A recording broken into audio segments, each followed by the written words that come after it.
Honor 20 சீரிஸில் வந்து Honor 20 Pro மற்றும் Honor 20 IS ஸ்மார்ட் ஃபோன்களை ஏற்கனவே லான்ச் பண்ணிட்டாங்க. அதை பற்றின பிரத்யேகமான வீடியோ சேனலில் போட்டிருக்கேன். லிங்க்ஸ் கீழே டிஸ்கிரிப்ஷனில் செக் பண்ணி பார்த்துக்கோங்க. இப்போ இதே Honor 20 சீரிஸில் Honor 20 Lite அப்படிங்கிற ஸ்மார்ட் ஃபோனையும் அறிமுகப்படுத்தியிருக்காங்க. ஸோ இந்த Honor 20 Lite பற்றி பேசும்போது கொஞ்சம் நாளைக்கு முன்னாடி ரஷ்யாவில் வந்து இது Honor 10i அப்படிங்கிற பேரில் வந்து வித்துட்டு இருந்தாங்க. ஸோ இது இப்போ குளோபல் வெர்ஷனாக Honor 20 Lite அப்படிங்கிற பேரில் வரப்போகுது. ஸோ இந்த ஃபோனில் என்ன விஷயங்கள் இருக்குது அப்படிங்கிறத டீட்டெயிலாக இந்த வீடியோவில் பார்ப்போம்.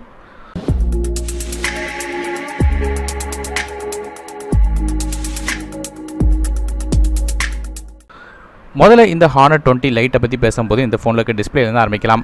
இந்த ஃபோனில் ஒரு 6.21 inch LTPS IPS LCD display கொடுத்துருக்காங்க. நார்மலோட IPS கம்பேர் பண்ணி பார்க்கும்போது இது நல்லாவே இருக்கும். அது மட்டும் இல்லாமல் இது ஒரு வாட்டர் ட்ராப் நாச் டிஸ்பிளேயாக வருது. ரெசல்யூஷனை பொறுத்தவரையும் 1080p இருக்குது. அது மட்டும் இல்லாமல் 19:5:9 ஆஸ்பெக்ட் ரேஷியோவில் 415 ppi டென்சிட்டியோட கொடுத்துருக்காங்க. ஸோ நல்ல டிஸ்பிளே தான் கொடுத்துருக்காங்க. அடுத்ததாக இந்த ஃபோனோட ப்ராசரை பற்றி பேசும்போது வழக்கமாக நமக்கு Huawei அல்லது Honor ஃபோன்ஸில் பார்க்குற அதே ஹை சிலிக்கான் Kirin 710 சிப்செட் தான் கொடுத்துருக்காங்க. இதில் இது ஒரு ஆக்டோ சிப்செட். இல்லை 4 கோர்ஸ் வந்து 2.2 GHz கார்டஸ் A73 கோர்ஸ்லையும் 4 கோர்ஸ் வந்து 1.7 GHz கார்டஸ் A53 கோர்ஸ்லையும் என்ன ஆகுது. கிராஃபிக்ஸ் கார்டு நமக்கு Mali G51 MP4 GPU கொடுத்துருக்காங்க. ஸோ பெர்ஃபார்மன்ஸ் எப்படி இருக்கும் அப்படின்னு கேட்டிங்கன்னா நார்மலான டே டு டே அப்ளிகேஷன்ஸ் எல்லாமே ஈஸியாக ஒர்க் ஆகும். அது மட்டும் இல்லாமல் PUBG மாதிரியான ஹெவியான கேம்ஸ் கூட ஈஸியாக மிட் செட்டிங்ஸில் விளையாட முடியும். RAM அண்ட் இன்டர்னல் ஸ்டோரேஜை பொறுத்தவரையும் இந்த ஃபோன் ஒரே ஒரு கான்ஃபிகரேஷனில் வருது. 4GB RAM இது 120GB இன்டர்னல் ஸ்டோரேஜோடு வருது. மைக்ரோ SD கார்டு சப்போர்ட் இருக்குது.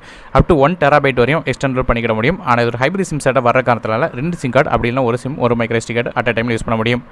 அடுத்ததாக இந்த ஃபோனோட கேமரா வருவோம். ரியர் ஃபேஸிங்கில் நமக்கு 3 கேமரா கொடுத்துருக்காங்க. மொதல் கேமரா ஒரு 24 megapixel camera with f1.8 aperture face detection auto focus support இருக்குது. ரெண்டாவது கேமரா ஒரு 8 megapixel ultra wide camera f2.2 அபர்ச்சரில் 13mm லென்ஸ் கொடுத்துருக்காங்க. மூணாவது கேமரா ஒரு 2 மெகாபிக்சல் f2.4 டெப்த் சென்சராக கொடுத்துருக்காங்க. போர்ட்ரேட் மோட் போக்கே மாதிரி ஷார்ட்ஸில் இந்த கேப்சர் பண்ண முடியும். அது மட்டும் இல்லாமல் நம்ம வந்து பேக் சைடில் இந்த கேமரா சப்போர்ட் பண்ணுறதுக்கு LED ஃப்ளாஷ் சப்போர்ட் கொடுத்துருக்காங்க. HDR சப்போர்ட் பேனோராமா மாதிரியான சப்போர்ட்டும் இருக்குது. வீடியோ ஃபுட்டேஜ் பொறுத்தவரை 1080p உள்ள வீடியோ வந்து உங்களால் 60 frames வரையும் கேப்சர் பண்ண முடியும். அடுத்ததாக இந்த ஃபோனோட செல்ஃபி கேமரா வரும். ஃப்ரண்ட்டில் நம்ம வந்து வாட்டர் ட்ராப் நாச் டிஸ்பிளேயில் வந்து இது 32 மெகாபிக்சல் கேமரா கொடுத்துருக்காங்க வித் f2.0 அபர்ச்சரில். ஸோ இதுலேயுமே 1080p ஃபுட்டேஜ் வீடியோ வந்து 30 frames வரையும் கேப்சர் பண்ண முடியும். இந்த ஃபோனில் உள்ள பேட்டரியை பற்றி பார்க்கும்போது இதில் வந்து 3400 mAh பேட்டரி தான் கொடுத்துருக்காங்க. கொஞ்சம் கூட கொடுத்துருக்கலாம், நல்லா இருந்திருக்கும். ஸோ பேட்டரி வந்து ரொம்ப டிசப்பாயின்மெண்ட் தான். அது மட்டும் இல்லாமல் ஃபாஸ்ட் சார்ஜிங் சப்போர்ட் வந்து நார்மலாக 10 வாட் சார்ஜிங் தான் கொடுத்துருக்காங்க. அதுவுமே ரொம்ப ஒரு ஃபாஸ்ட்டாக சார்ஜ் ஆக போகிறதில்ல. கண்டிப்பாக 2 மணி நேரம் கிட்ட ஆகும். ஃபிங்கர் பிரிண்ட் ஸ்கேனர் பொறுத்தவரையும் இந்த ஃபோனில் பேக் சைடில் கொடுத்துருக்காங்க. இந்த ஃபோனை சார்ஜ் பண்ணுறதுக்கு நமக்கு மைக்ரோ USB 2.0 தான் கொடுத்துருக்காங்க. டைப் C கேபிள் கொடுக்கல. ஆனால் இதில் OTG சப்போர்ட் இருக்குது.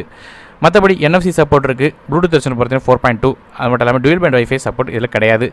மற்றபடி 3.5 ஹெட்ஃபோன் ஜாக்கோட சப்போர்ட் இதில் கொடுத்துருக்காங்க.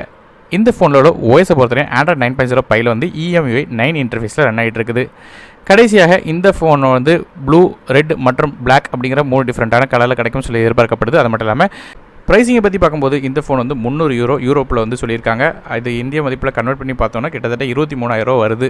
ஸோ 23,000 இது ஒர்த்தா இல்லையா அப்படின்னு கேட்டால் ட்ரிபிள் கேமரா தான் இருந்தாலும் வந்து ப்ராசர் வந்து வழக்கமாக நம்ம பார்க்கக்கூடிய Kirin 710 ப்ராசர் தான் கொடுத்துருக்காங்க. ஸோ கொஞ்சம் பெட்டராக கொடுத்துருந்தா நல்லாயிருக்கும். ஸோ இந்தியாவுக்கு லான்ச் ஆகும்போது எந்த ப்ரைஸில் எடுத்துகிட்டு வராங்க அப்படிங்கிறது தெரியும். ஸோ ஒருவேளை லான்ச் ஆச்சுன்னா பை லிங்க்ஸ் டிஸ்கிரிப்ஷனில் கொடுக்குறேன், செக் பண்ணி பார்த்துக்கோங்க. இந்த வீடியோ உங்களுக்கு பயணிச்சா மறக்காம லைக் பண்ணுங்கள். உங்கள் ஃப்ரெண்ட்ஸ் ஃபேமிலிஸ்க்கு மறக்காம இந்த வீடியோ ஷேர் பண்ணுங்கள். அது மட்டும் சேனல் சப்ஸ்கிரைப் பண்ணிட்டு பக்கத்தில் பெல் ஐக்கானை பிரஸ் பண்ணுங்கள். ஏன்னா மேலும் பல புது ஃபோன்களை பற்றி தகவல்கள் வந்துகிட்டே இருக்குது. நான் டெக் தமிழுக்காக மற்ற வீடியோங்க சந்திக்க வரை நன்றி, வணக்கம்.